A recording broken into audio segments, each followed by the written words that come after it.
Hi, welcome to How to RPG. My name is Fred Wheeler and today I want to talk about monsters. Now this monster is a dragon. It's the orb dragon and it casts spells. And it does so from an orb.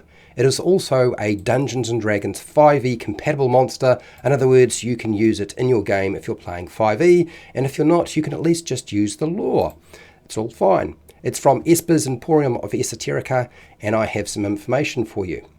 So the orb dragon is an arcane master, an otherworldly creature. The orb dragon represents the boundary where the ethereal plane meets the material plane, where might meets the mystical, where sorcery meets wizardry. Appearing like a dream, the orb dragon is surreal, it's shifting in form, and always laced with mist. From the back of the orb dragon's head protrudes multi-pronged horns with white flowing hair. Thick whiskers grow like tentacles or tendrils from the sides of the orb dragon's snout, and a long tuft of beard sprouts from its chin. The underside of the orb dragon's body has a pale colorization, whereas the upper sections are covered with dark indigo scales. The orb dragon's wing membranes slowly blend from one hue to another, and they can often change.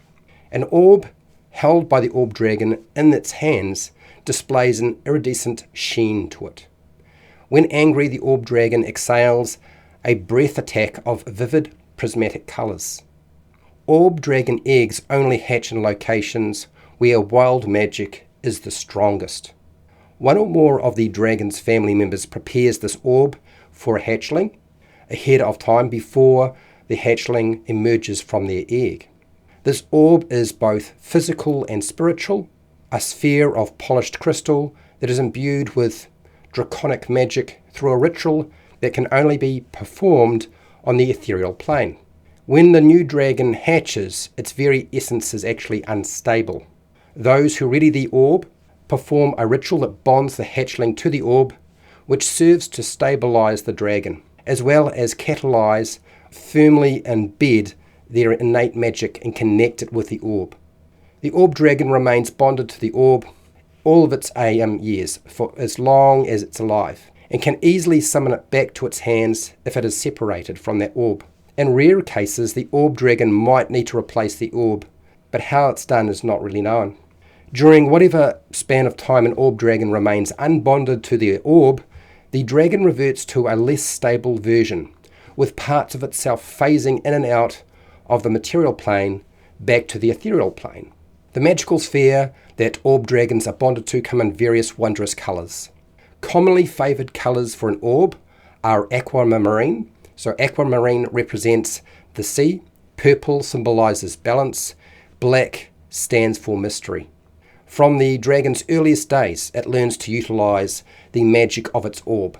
As long as the orb is in the orb dragon's hands, the dragon can attack with pulses of arcane force, detect the presence of magic, move nearby objects with its mind, and produce vivid and minor magical effects that it can imagine.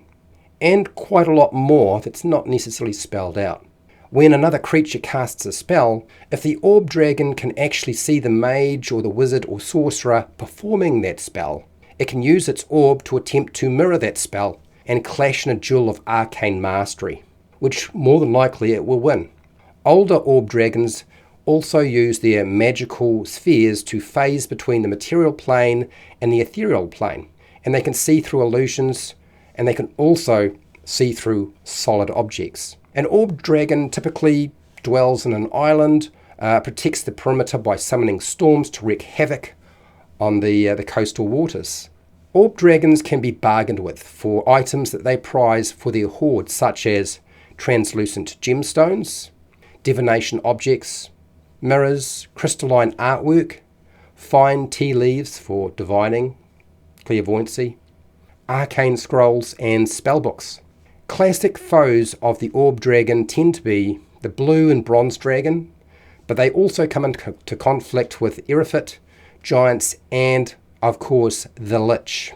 And that's everything that I have for you on the Orb Dragon for today. I want to say a huge thank you to you for watching and listening. I want to thank my patrons. I specifically want to thank Esper the Bard for all of your support around this. Thank you very much. And hey, till next time, keep rolling those 20s.